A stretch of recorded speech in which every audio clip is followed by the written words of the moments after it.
Good morning, students. This is Nandita Singh from Lokmanya Tilak School. I am going to explain you chapter 4 of science. The chapter name is sorting materials into groups. इसका starting का part मैं आपको पढ़ा चुकी हूँ. अब हम properties of materials पर पहुँचेंगे जहाँ के पहले हमने एंड किया था कल क्लास.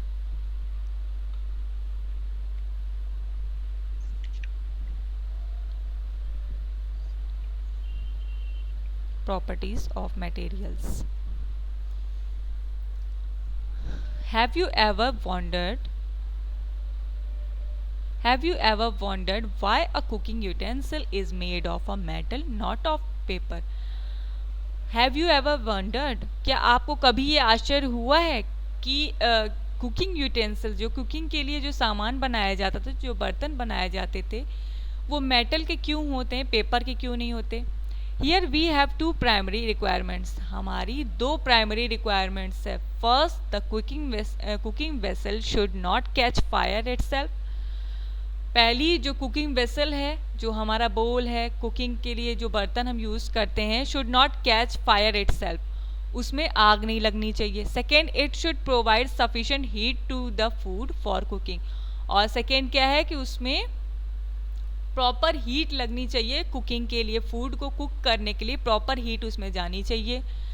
ये दो चीज़ें ज़रूरी हैं. एक कुकिंग जो यूटेंसिल है उनको बनाने के लिए ये दो चीज़ें उनमें होनी ज़रूरी हैं.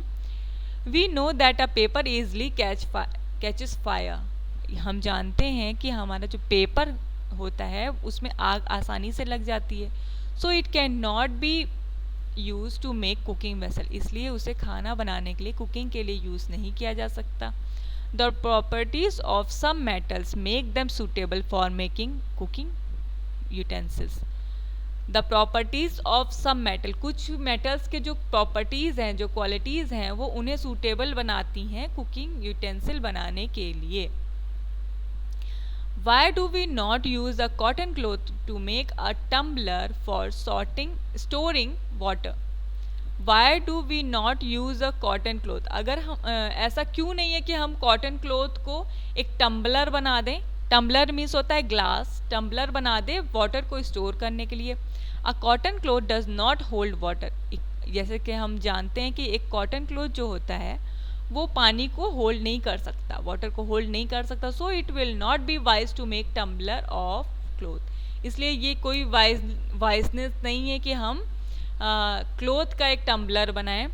The properties of a cotton cloth make it more suitable for making clothes. और जो कॉटन क्लोथ की जो प्रॉपर्टी है, जो क्वालिटी है, वो सिर्फ उसी के लिए सूटेबल होती है कि उसे हम कपड़े बनाने के लिए यूज़ करें. Thus different properties of materials make them suitable for different uses. जैसे कि हमें पता चला है, हमने देखा है कि different properties of material, her material की अपनी एक डिफरेंट क्वालिटी होती है और उन्हें उन्हीं चीज़ों के लिए यूज़ किया जाता है जिसके लिए वो सूटेबल होते हैं. These properties help us to sort material into groups on the basis of their suitability for specific usage. और क्या बताया जा रहा है? These properties help us to sort materials. और ये प्रॉपर्टीज़ हमें these properties help us to sort material, हमें हेल्प करती हैं मटेरियल्स को सॉर्ट आउट करने में, उन्हें डिफ्रेंशिएट करने में, इनटू ग्रुप्स में डिवाइड करने में, on the basis of their suitability, उनकी क्वालिटी के अकॉर्डिंग उन्हें ग्रुपिंग में डिवाइड करने के लिए हेल्पफुल होती हैं. Let us discuss some of these properties here. हम यहाँ कुछ प्रॉपर्टीज़ के बारे में डिस्कस करेंगे. Appearance, all the materials usually look different from each other. सारे मटेरियल जो होते हैं वो यूजुअली देखने में डिफरेंट होते हैं. For example, would looks different from glass. जैसे कि एग्जाम्पल के लिए आप जानते हैं कि लकड़ी जो होती है वो शीशे से डिफरेंट लुक में होती है. In a similar way silver looks different from paper. Silver जो होता है हमारा पेपर से डिफरेंट होता है. सम मटेरियल्स आर शाइनी, कुछ मटेरियल्स हमारे शाइनी होते हैं. Whereas others are not, बल्कि कुछ जो होते हैं उनमें शाइन नहीं होती है. The shine present in a material is known as lustre. जो भी शाइन किसी मटेरियल में प्रेजेंट होती है उन्हें हम लस्टर कहते हैं. लस्टर मीन्स चमक, shine. Metals are generally lustrous in nature whereas non-metal are not.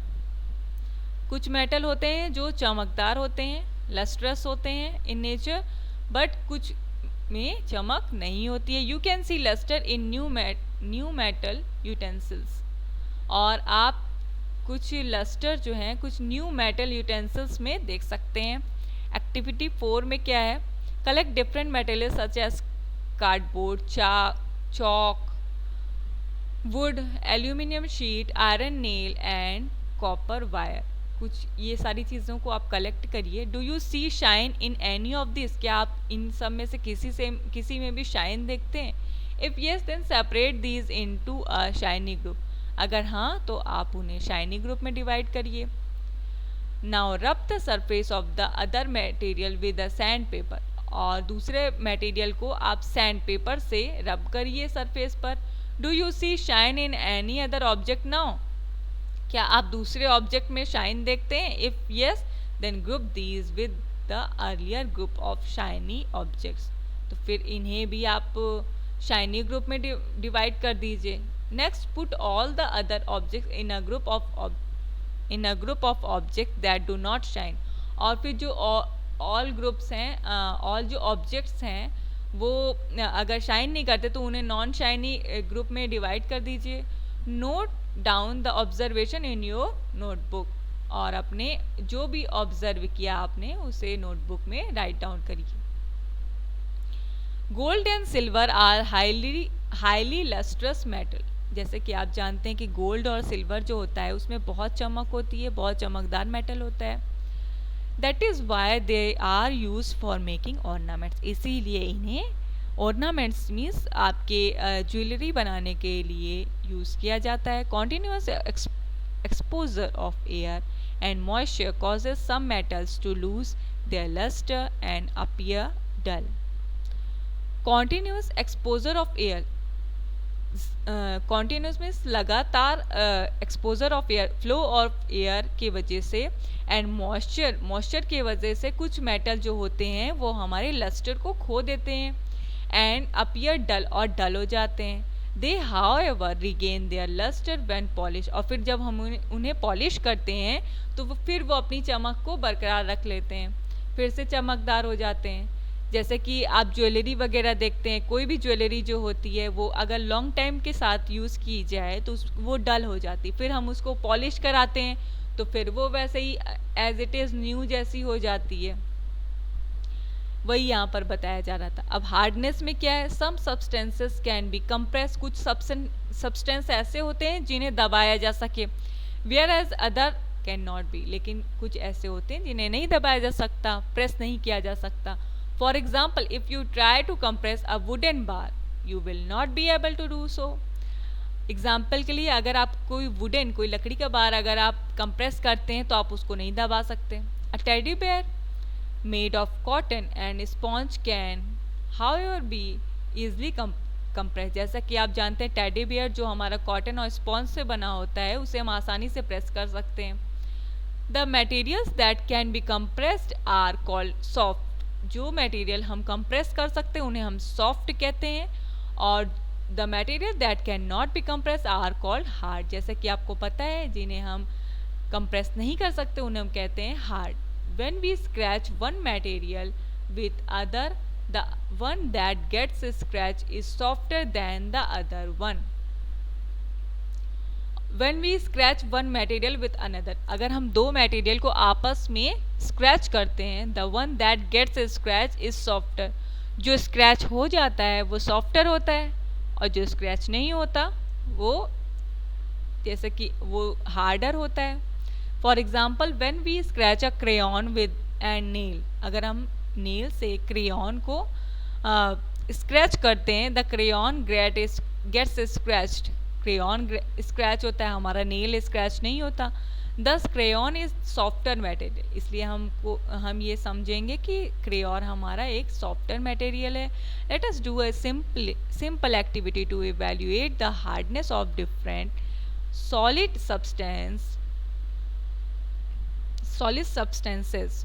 Late us do a कुछ सिंपल एक्टिविटी करते हैं जिससे हमें ये पता चल सके कि hardness of different solid substances कि सॉलिड सब्सटेंसेस की कुछ हार्डनेस में कैसे डिफरेंस पाया जाता है। एक्टिविटी 5 में क्या है, Mohs scales is use to measure the hardness of matter. Mohs की एक स्केल है जो कि क्या मेजर करती है, किसी भी मैटर का हार्डनेस शो करती है। It is named after the scientist Friedrich मो। और ये किसके नाम पर रखा गया, फ्रेडरिच मो जो एक साइंटिस्ट था उनके नाम पर इस स्केल को रखा गया है। He invented a scale of hardness. उन्होंने एक स्केल का आविष्कार इन्वेंट किया था जिसे जो कि हार्डनेस को, he invented a scale of hardness जो कि हार्डनेस को सर्च आउट करती थी। It is based on the ability of one mineral to scratch another. ये किस एबिलिटी पर थी कि एक मिनरल को दूसरे से स्क्रैच करने के ऊपर डिपेंडेंट थी। दे आर 10 मिनरल्स इन मो स्केल। मो स्केल में 10 मिनरल्स हैं। Apatite, orthoclase, quartz, topaz, talc, gypsum, calcite, fluoride, corundum and diamond, जिसमें से diamond is the hardest among them. जैसे कि आपको पता है कि इन सब में से सबसे हार्ड हमारा डायमंड होता है। अगर आप रियल डायमंड को अगर ब्रेक करेंगे तो आपका हथौड़ा टूट जाएगा, लेकिन डायमंड नहीं टूटता। The ones that scratched steel nail is more than 6.5, which is the hardness of steel nail on Mohs scale. The ones that scratch a steel nail is more than 6.5, जो भी हम the ones that scratch steel nail, कोई भी एक चीज़, कोई भी एक जो हमारा मैटर होता है उससे अगर हम स्क्रैच करेंगे उस पर तो मोर देन 6.5 से ज़्यादा अगर हम स्क्रैच करेंगे which is hardness of steel nail on मो स्केल, वो क्या शो करती है, मो स्केल से हार्डनेस को शो करती है। Come on next page, texture. When we touch different materials, जब हम कोई डिफरेंट मटेरियल्स को टच करते हैं, we find that some are smooth and some are rough. हमको ये पता चलता है कि कोई चीज़ स्मूथ होती है और कुछ स्मूथ होता है और कुछ रफ होता है। दे हैव डिफरेंट टेक्सचर, उनकी अलग अलग बनावट होती है। The feel of any material is known as its texture. The feel of any material, किसी भी मटेरियल को जो हम फील करते हैं उसे हम टेक्सचर कहते हैं। The surfaces of flower petals and glass tumbler are even. The surfaces of flower petals, जो फ्लावर पेटल्स के फूल के जो पेटल्स होते हैं, पंखुड़ियाँ होती हैं, उनका जो सरफेस होता है, एंड अ ग्लास टम्बलर, और एक ग्लास का जो टम्बलर होता है, ये दोनों स्मूथ होते हैं। They have a smooth texture, उनमें स्मूथ टेक्सचर होता है। All the smooth surfaces have no bumps and ridges and have a plain surface. All the smooth surfaces, जो जितने भी स्मूथ सरफेस होते हैं उनमें ना तो बम्प्स होता है ना रिजेस होते हैं। रिजेस मीन्स आपकी लकीरें, बम्प्स मीन्स लम्प्स टाइप का, तो वो प्लेन सरफेस होते हैं। The surfaces of tree bark and unfinished wall sand paper are uneven. जैसे कि आपको पता है ट्री बार्क जो होता है, पेड़ की जो छाल होती है, और अनफिनिश्ड वॉल होता है, सैंड पेपर होता है, वो स्मूथ नहीं होता है। They have a rough texture, उनका टेक्सचर रफ होता है। We can felt bumps and ridges on the surfaces of rough materials. हमें फील करने पे ये पता चलता है कि उनमें बम्प्स हैं, रिजेस हैं उनके सरफेस पर, और वो एक रफ मटेरियल है। तो स्टूडेंट, आज की क्लास में बस इतना ही। कल मैं इसके आगे से कंटिन्यू करूँगी। Till then goodbye, take care, have a nice day.